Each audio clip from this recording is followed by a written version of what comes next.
Chloe, bounce it.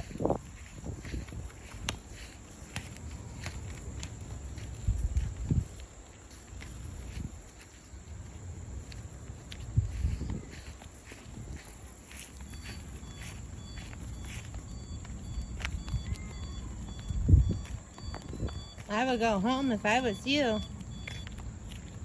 It's not going to make it too much further. Or you can just carry it.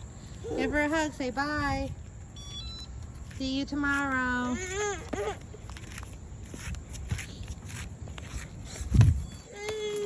Come on, Khloe. What? What? You want to go home? Come on.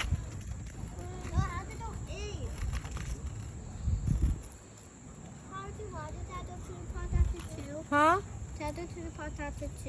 After your homework. Mommy. What? Today, I agree that you go to the park. Chloe, I don't care.